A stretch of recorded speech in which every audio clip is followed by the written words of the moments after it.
Tiens, grand-père, je t'ai pris une bière. Oh, merci ma petite princesse.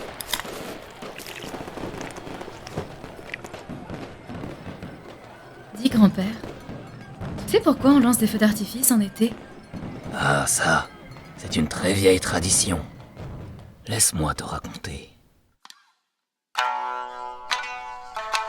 Il y a fort longtemps, bien avant que les hommes étendent leur pouvoir sur ce monde, le Japon était une terre où le soleil d'Amaterasu brillait en continu dans le ciel. Partout, la nature s'épanouissait et des milliers de fleurs couvraient les champs et les montagnes. En ces temps-ci régnait Himawari, la princesse aux fleurs. On l'appelait ainsi à cause de ses tenues, brodées au motif des multiples fleurs ornant son royaume. C'était une dirigeante juste et aimée par son peuple, et celui-ci l'a célébrée maintes fois en organisant fêtes et festins sans fin. Hélas pour eux, à le moment où sortit des entrailles de la terre, l'Oni connu sous le nom de Kurotama. Sa peau était rouge comme le sang, et il tenait dans sa main droite un gigantesque gourdin de fer. Le bruit des fêtes incessantes l'avait réveillé, et désormais à la surface, la lumière du soleil l'aveuglait. Cela le mit très en colère, et dans un bond immense, Kurotama s'élança dans le ciel. De son gourdin de fer, il frappa le soleil de toute sa force. Le choc terrible résonna dans toute la voûte céleste, et le soleil en fut grièvement blessé. Afin de préserver ce dernier, Amaterasu le prit dans le creux de sa main et l'emmena de l'autre côté du monde pour le soigner. Cependant, en agissant ainsi, elle laissa les habitants de la Terre dans le noir le plus absolu. Pour la première fois depuis longtemps, les fêtes se turent. Kurotama avait gagné, et désormais tous les êtres tremblaient de peur en entendant son pas lourd et menaçant, recherchant la moindre lueur. Seule, au milieu de son peuple recroquevillé dans la détresse, la princesse Himawari se redressa et parla ainsi. « N'ayez crainte, mon peuple, tout n'est pas perdu. Le soleil ne brille peut-être plus pour nous, mais nous n'avons pas à sombrer dans les ténèbres pour autant. Illuminons le ciel à notre tour. » « Mais comment faire ?» demanda l'un de ses sujets. « Nous ne sommes pas de taille à rivaliser avec Kurotama et son gourdin de fer, » répliqua un autre. « Même Amaterasu a fui devant lui, » conclua un dernier. Devant tant de désespoir, la princesse des fleurs prit à nouveau la parole. « Il est vrai que seuls, nous ne sommes que de simples êtres, loin de valoir un Oni. Mais ensemble, unis en une grande famille, nous pouvons rayonner comme le soleil.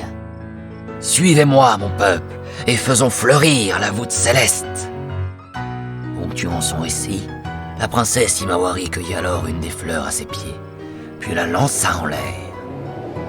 Soudainement, cette dernière s'embrasa en vol et fila tout droit vers le ciel.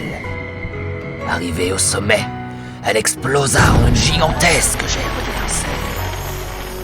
Tous ceux qui levèrent la tête furent ébahis par tant de beauté. Mais bientôt, le bruit du pas lourd et menaçant de Kurotama fit rejaillir la peur dans leur cœur.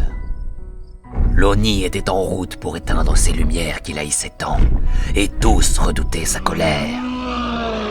Cependant, et contre toute attente, une jeune fille s'avança alors vers la princesse Himawari. Avec une infinie délicatesse, elle cueillit elle aussi une fleur et la lança au-dessus d'elle. Tout comme celle de la princesse Himawari, la fleur s'embrasa et partit dans les airs pour y exploser en 1000 paillettes ardentes.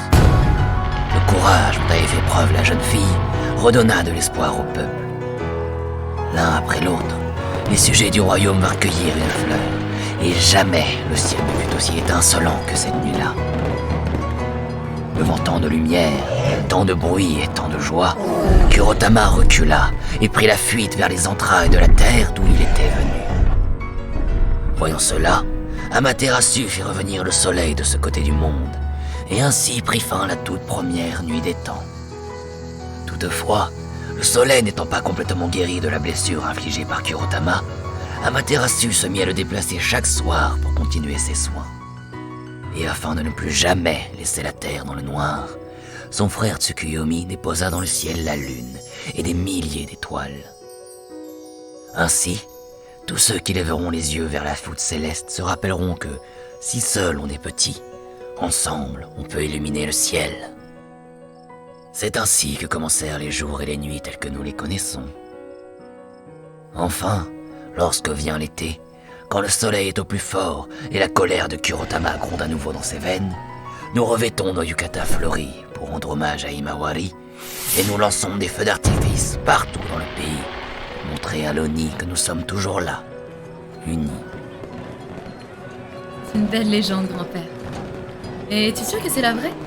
Je suis certaine de n'avoir jamais entendu parler de Kurotama ou de la princesse Himawari. Qui sait, ma princesse? Qui sait? Bon. Bien, grand-père. Moi aussi, j'ai envie de lancer des fleurs.